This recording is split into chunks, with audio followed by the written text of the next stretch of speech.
જય વિદ્યાર્થી મિત્રો, આપણે ધોરણ 9 ની અંદર પાઠ નંબર 1 ભારતમાં બ્રિટિશ સત્તાનો ઉદય એના વિશે આપણે માહિતી મેળવી રહ્યા છીએ.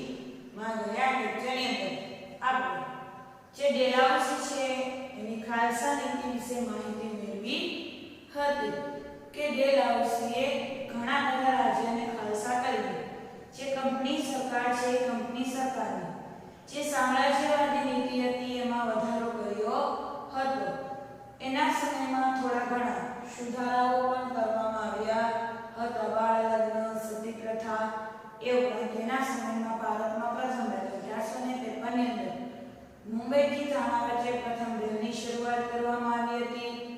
એ ઉપરાંત ભારત અને ઇંગ્લેન્ડ વચ્ચે તાર વ્યવસ્થા, ત્યાર પછી ભારતની અંદર જે યુનિવર્સિટી છે એની સ્થાપના પણ ડેલાઉસીના સમયની અંદર કરવામાં આવી હતી. એટલે તે સુધારાવાદી ગવર્નર જનરલ તરીકે પણ ઓળખવામાં આવતો હતો. ત્યાર પછી આજના લેક્ચરની અંદર આપણે કંપની શાસનની આર્થિક અસરો અને કંપની શાસનની જે સામાજિક જે અસરો છે એના વિશે માહિતી મેળવીશું. તો સૌથી પહેલા જોઈએ આપણે કંપની શાસનની આર્થિક અસરો કે કંપની શાસનની આર્થિક અસરો કઈ કઈ જોવા મળી હતી. આર્થિક એટલે પૈસાની બાબત હોય એને શું કહેવાય? તો આર્થિક કહેવામાં આવે છે. તો ચાલો જોઈએ કંપની શાસનની આર્થિક અસરો. જ્યારે આપણે કંપની શાસન સરવૈયું તૈયાર કરીએ છીએ ત્યારે ખ્યાલ આવે છે કે ભારત દેશ જે છેલ્લી સદીઓથી દુનિયાના દેશો સાથે ગૌરવભર્યું સ્થાન ભોગવતો હતો. તે કંપનીના શાસનના 100 વર્ષના શાસનકાળમાં ઇંગ્લેન્ડ માટે કાચો માલ પેદા કરનાર કારખાનામાં તૈયાર થયેલ માલ માટે બજારની તરસવાળા દેશ બનાવી દીધો હતો. કે 18મી સદી સુધી વિશ્વની અંદર ભારત દેશ છે એ સોનાની ચીડિયા તરીકે ઓળખાતો હતો. પણ પ્લાસીના યુગથી માંડીને 100 વર્ષની અંદર જે અંગ્રેજો છે અંગ્રેજોએ ભારત દેશને પાયમાલ કરી નાખ્યો હતો.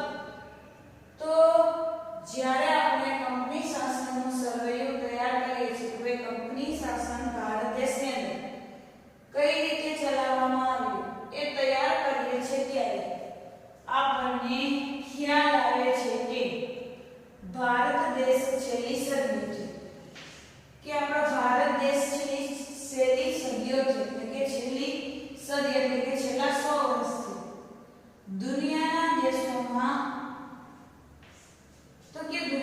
દેશોમાં આર્થિક રીતે ગૌરવભર્યું સ્થાન ભોગવતો હતો.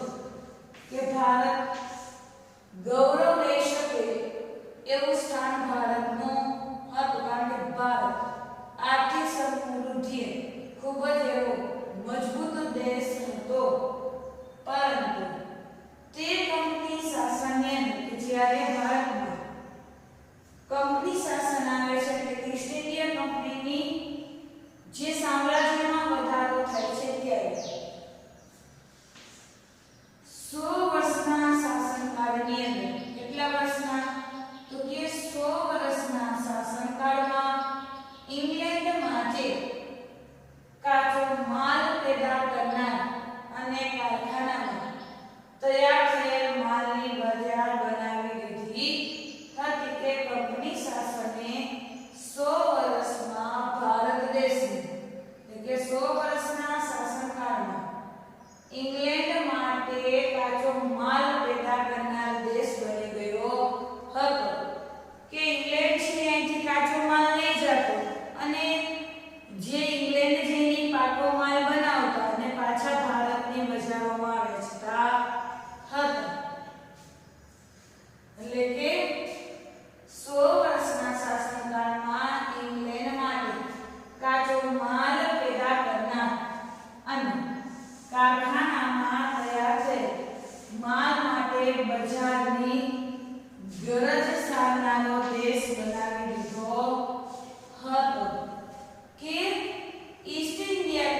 વેચતા, પણ કેવી કિંમતે તો કે વધારે કિંમતે વેચતા હતા. એના ઉપર 80% જેટલું જકાત નાખી.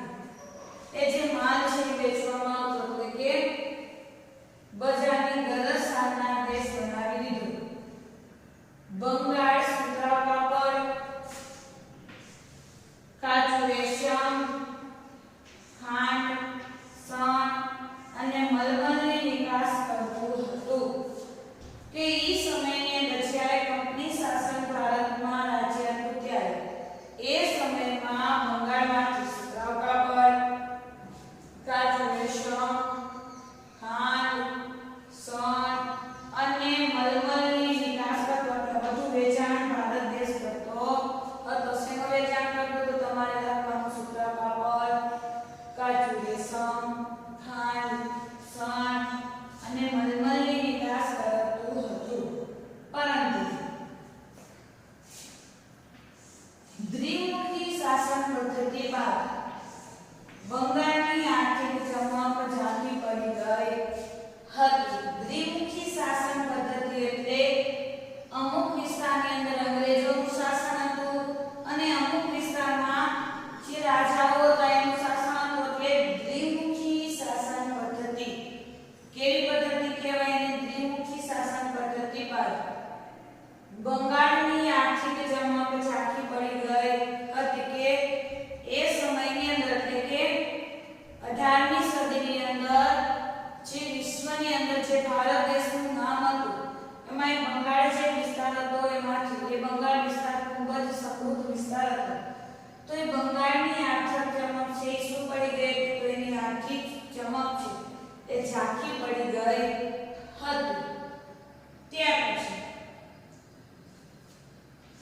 કંપનીની અન્યાય મહેસૂલ નીતિથી કે કંપની શાસનની અન્યાય મહેસૂલ નીતિ એને જેટલો કર ઉઘરાવવો એટલો ઉઘરાવી શકતા હતા. કે ફિક્સ મહેસૂલ નતું કે આટલું ભરવાનું. ગમે ત્યારે ગમે તે લોકો પાસેથી જેને જે વિસ્તાર છે એમાંથી કોઈ પણ પ્રમાણની અંદર કર ઉઘરાવીને મહેસૂલ ભરવો એટલે કે એવો અંગ્રેજોને મહેસૂલ ભરતા હતા. તો કંપનીની અન્યાયી મહેસૂલ નીતિથી ભારતનો ખેડૂત શું થયો? તો કે પાયમાલ થયો હતો. કે અનાજ થાય તો પણ ભલે, ના થાય તો પણ ભલે. ત્યાર પછી વરસાદ પડ્યો હોય તો ભલે, ના પડ્યો હોય તો પણ ભલે, ફરજિયાત ખેડૂતોએ અંગ્રેજોને મહેસૂલ ભરવું પડતું હતું. જેના કારણે ભારતના ખેડૂતો છે એ શું બની ગયા હતા? પાયમાલ. કારણ કે ઘણી વખત એવું પણ બનતું કે જ્યારે વરસાદ ન પડે ત્યારે દુષ્કાળની પરિસ્થિતિ સર્જાય તો એની પાસે પૈસા હોતા નહીં. એ પોતાના દાગીનાઓ ગીરવી રાખીને જે અંગ્રેજો છે એને મહેસૂલ ભરતા હતા. એટલે કે ભારતના ખેડૂતો એમાં પાયમાલ કરી દીધા હતા અને દેવાદાર બન્યા હતા. કે કોઈ વેપારી વર્ગ છે એને આ સોનું વેચી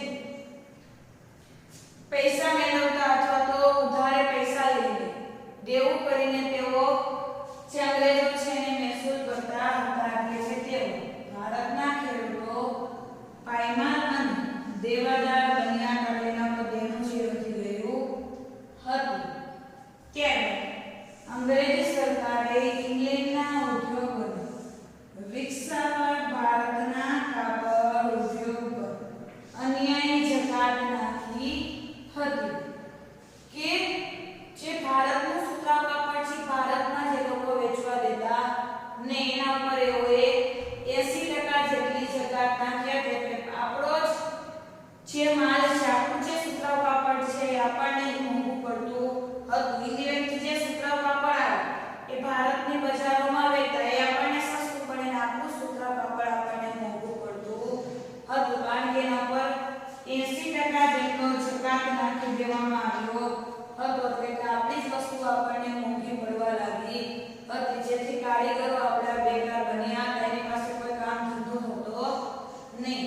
એટલે કે અંગ્રેજ સરકારે ઇંગ્લેન્ડના ઉદ્યોગોને કે એને કંપની ક્યાં સ્થાપિત કરી? તો કે ઇંગ્લેન્ડમાં. અહીંયા જે લોકો છે ને જે મજદૂરી છે પણ મળે અને એના ઇંગ્લેન્ડનો વિકાસ થાય એના માટે અંગ્રેજ સરકારે ઇંગ્લેન્ડના ઉદ્યોગોને વિકસાવવા માટે ઇંગ્લેન્ડની અંદર જે ઉદ્યોગો છે કાળા સુતરા કાપડ કે બીજા કોઈ પણ ઉદ્યોગ એ જે ઉદ્યોગો છે એને વિકસાવવા માટે ભારતના કાપડ ઉદ્યોગ છે એના ઉપર અન્યાયી જકાત 80% જેટલો જકાત નાખી દેવામાં આવતો હતો, જેથી ભારતના હુનર ઉદ્યોગોને કચડી નાખવાના વિવિધ યોગ્ય રીતરસમો અપનાવી હતી.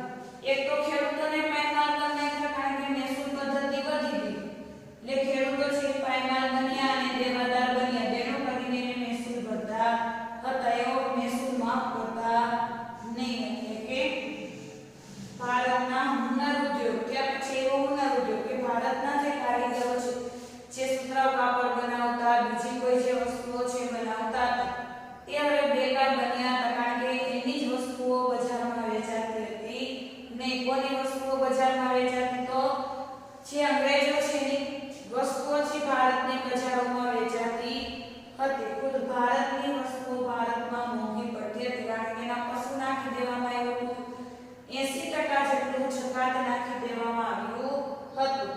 તો ભારતના જે હુનર ઉદ્યોગ છે એ હુનરી ઉદ્યોગને કચડી નાખવાની વિવિધ અયોગ્ય રીતરસમો છે એ અંગ્રેજોએ અપનાવી હતી, જેનાથી ભારતનું જે કારીગર અને હુનર ઉદ્યોગ છે બેકાર બન્યા, તેની પાસે કોઈ કામ ધંધો રહ્યો હતો નહીં.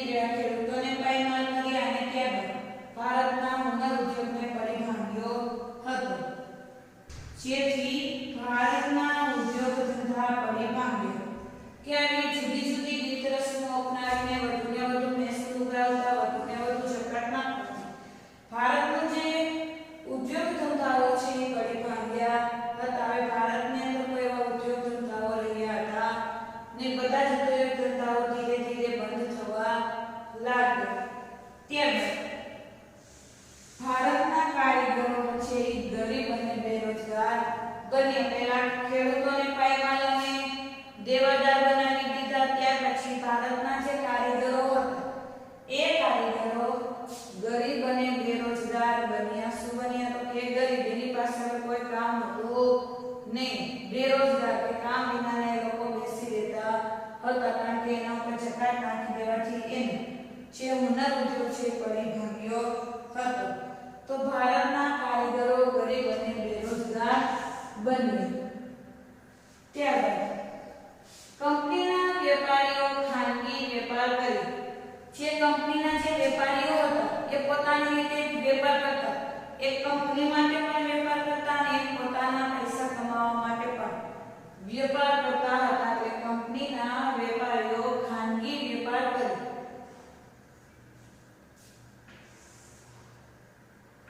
બંગાળના કારીગર પાસે ટૂંકી મુદતમાં ચોક્કસ જથ્થામાં કાપડ બનીને પૂરું પાડવાના કોન્ટ્રાક્ટ બનાવી લેતા કે લખાવી લેતા હતા.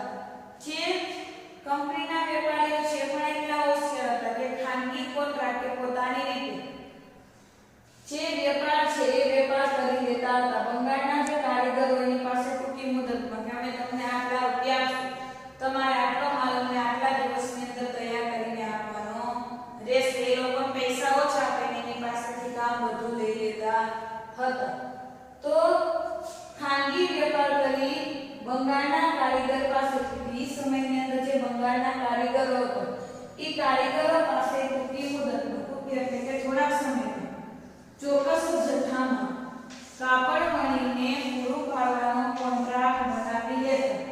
કારીગર જો ઇનકાર કરે તો તેને ફટકા મારીને જેલની સજા થતી હતી. કે ફરજિયાત કારીગરો પાસેથી ઓછા પૈસાની અંદર વધુને વધુ કામ છે મેળવી લેતા હતા અને એની પાસે કોન્ટ્રાક્ટ લખાવતા કે આટલા દિવસની અંદર આટલો માલ તૈયાર ફરજિયાત થવું જોઈએ. તમે ગમે એટલી મહેનત કરો, ગમે તે કરો, પણ આટલા માસની અંદર આ કોન્ટ્રાક્ટ છે એ મીન્સ કે કાપડ છે બની જવું જોઈએ એવી લખાવી કે પત્રિકાઓ ઉપર લખાવી લેતા હતા.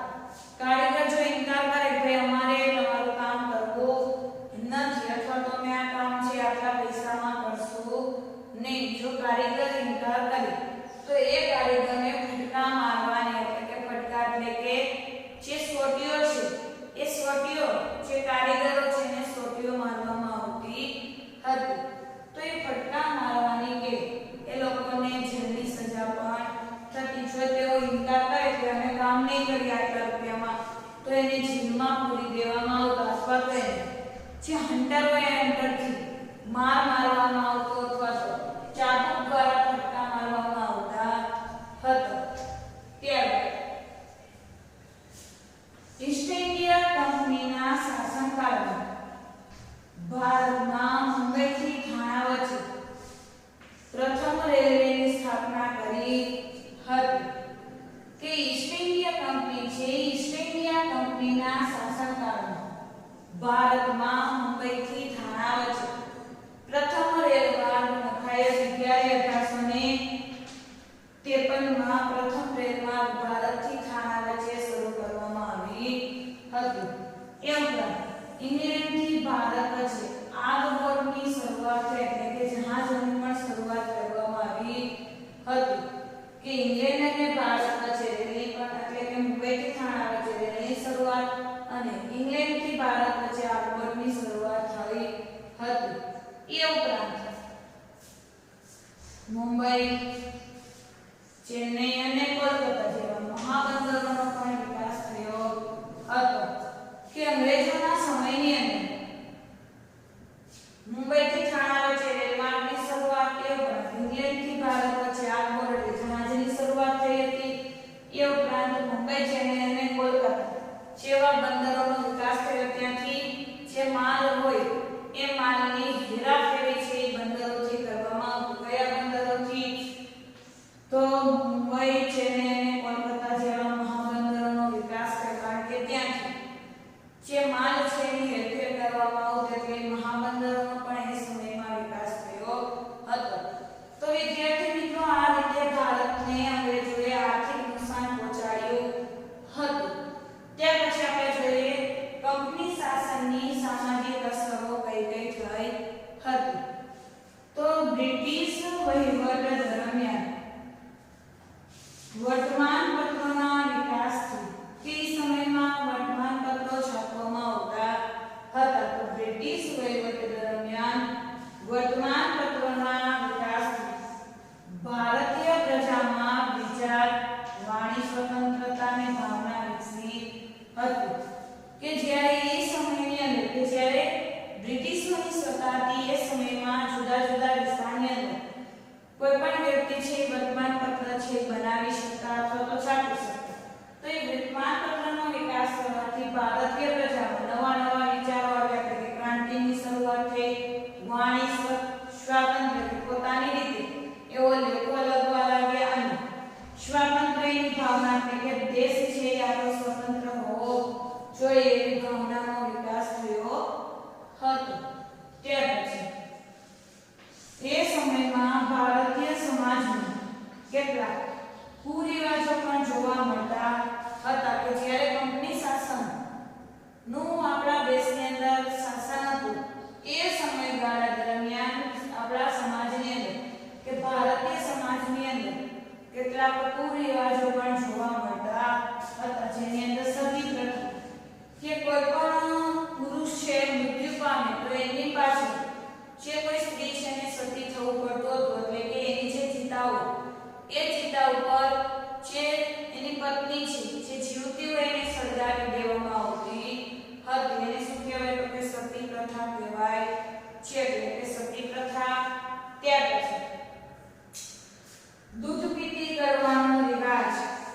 કે જો ખબર પડે કે કોઈના ઘરે દીકરીનો જન્મ થયો છે તો એને જે દૂધ છે એ દૂધમાં ડુબાડી દેવામાં આવતી હતી અને ડુબાડ્યા બાદ એનું મૃત્યુ થતું.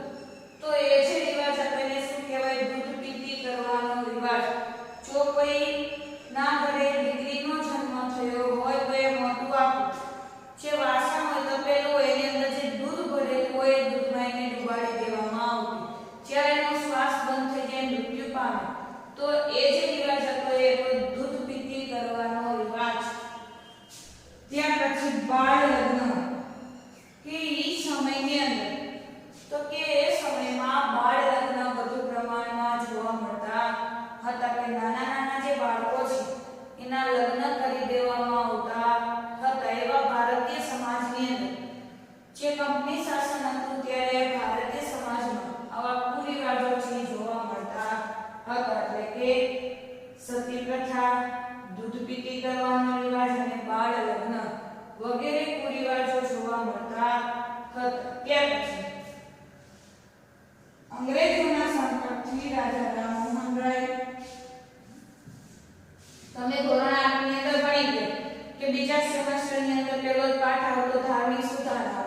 માં પહેલો ટોપિક હતો રાજા રામમોહન રાય. તો રાજા રામમોહન રાય કયો સુધારો કર્યો હતો? તો રાજા રામમોહન રાય જે સતી પ્રથા હતી એ ભારતમાંથી નાબૂદ કરાવી હતી. એટલે કે અંગ્રેજોના સંપર્કથી રાજા રામમોહન રાય, દુર્ગારામ મહેતા, બૈરામજી મકવાણી વગેરે ભારતીય સમાજના જે કુરિવાજો છે, સતી પ્રથા, બાળ લગ્ન, દૂધ પીતી કરવાનો રિવાજ, એવા જે કુરિવાજો છે એના કાયદા બનાવ્યા હતા. તો કાયદા બનાવ્યા હતા કેની મદદથી? તો કે અંગ્રેજોની મદદ લઈને ભારત માટે આ કાયદા કર્યા હતા. કોણે? રાજા રામમોહન રાય, દુર્ગારામ મહેતા અને બૈરામજી મલબારી વગેરે ભારતીય સમાજના જે કુરિવાજો છે એ કુરિવાજો છે એ દૂર કર્યા હતા.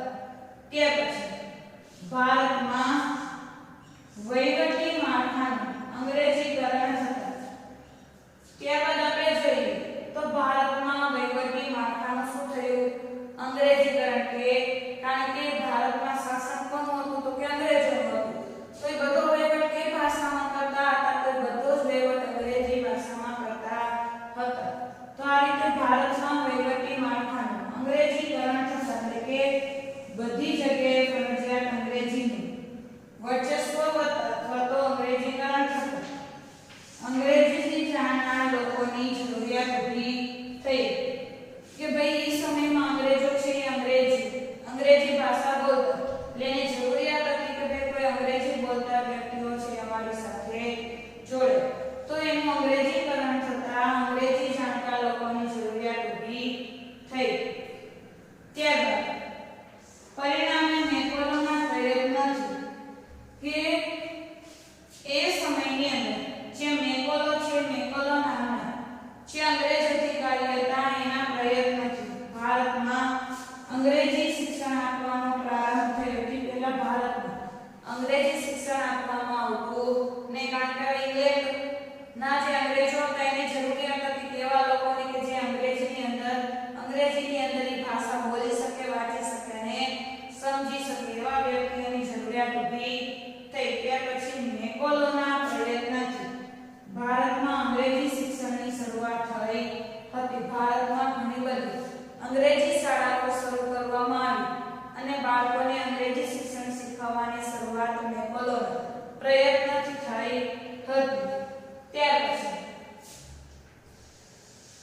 ચાર્લ્સ ફુડની ભણાવણથી મુંબઈ, મદ્રાસ અને કોલકાતા યુનિવર્સિટીની સ્થાપના થઈ હતી. કોની ભલામણથી? તો કે ચાર્લ્સ ફુડ જે ડેલાઉસીના સમયની અંદર ભારતની અંદર 1857 ની અંદર કઈ સાલમાં? તો કે 1857 ભારતમાં 3 યુનિવર્સિટીઓની સ્થાપના થઈ હતી. કઈ? તો કે મુંબઈ, ચેન્નઈ, મદ્રાસ અથવા તો ચેન્નઈ અને કોલકાતામાં યુનિવર્સિટીઓની સ્થાપના થઈ હતી. ખાસ યાદ રાખવાનું કોની ભલામણથી ડેલાઉસીએ ભારતમાં યુનિવર્સિટીઓની શરૂઆત કરી? તો તમારે લખવાનું ચાર્લ્સ ફુડની મદદથી. કેની ભલામણથી? મુંબઈ, મદ્રાસ અને કોલકાતામાં યુનિવર્સિટીઓની સ્થાપના થઈ હતી. આપણે આમાં જોતા હતા કે ભાઈ અમુક સમયે ભારતના જે ગામડાઓ છે એ કેવા બને છે? નાના, જે જુદા જુદા રીત રસમો અપનાવીને ભારતના ગામડાઓ છે એ ગામડાઓ કંપની શાસન પહેલા કેવા હતા? તો કે સમૃદ્ધ અને સ્વાધીન હતા. એટલે કે પોતાની રીતે વસ્તુઓ બનાવતા અને ભારતના ગામડાઓ સમૃદ્ધ હતા.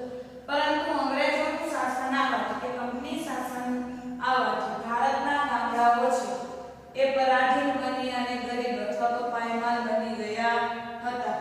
ત્યાર પછી જો કંપની શાસન જે સામાજિક સુધારાઓ કર્યા એ સામાજિક સુધારાથી ભારતની અંદર એક શિક્ષણ વર્ગ એટલે કે શિક્ષણ જાણનાર વર્ગ ઊભો થયો. પાછળથી જે ભારતને સ્વતંત્ર કરવા માટે ઘણા બધા આંદોલનમાં એ લોકો જોડાયા હતા. તો વિદ્યાર્થી મિત્રો આપણે બે ટોપિક જોયા. એક છે કંપની શાસનની આર્થિક અસરો અને એક છે કંપની શાસનની સામાજિક અસરો. એના વિશે આપણે માહિતી મેળવી. હવે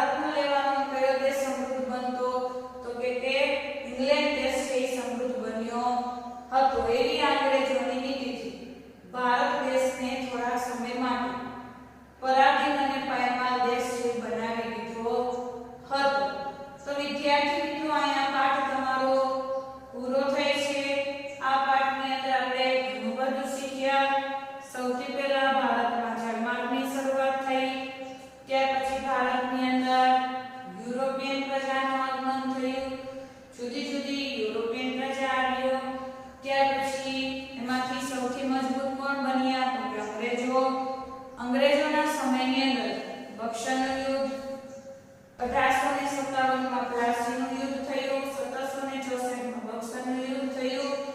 ત્યાર પછી ઘણા બધા જે ગવર્નરનું પદ છે એ સુધારા કરીને ગવર્નર જનરલનું પદ આવ્યું, જેમાં સૌથી પહેલા આવ્યો તો વોરન હેસ્ટિંગ્સ. ત્યાર પછી આવ્યો તો કોર્નવોલિસ, જેને કાયમી જેમાં બંદીનામની પદ્ધતિ સ્થાપી હતી. ત્યાર પછી સર જ્હોન શોર આવ્યો. ત્યાર પછી જે વેલેસ્લીની સહાયકારી યોજના છે એ આવી હતી. ત્યારબાદ ભારતની અંદર ડેલહાઉસીની ખાલસા નીતિ આવી હતી. ત્યાર પછી વિલિયમ બેન્ટિંગ, લોર્ડ વિલિયમ બેન્ટિંગને ઉદારમતી તરીકે ઓળખવામાં આવતો હતો. ત્યાર પછી આપણે જોયું કે છેલ્લે આવ્યો હેસ્ટિંગ.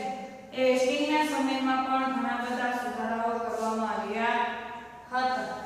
ત્યાર પછી આપણે જે કંપની શાસનની જે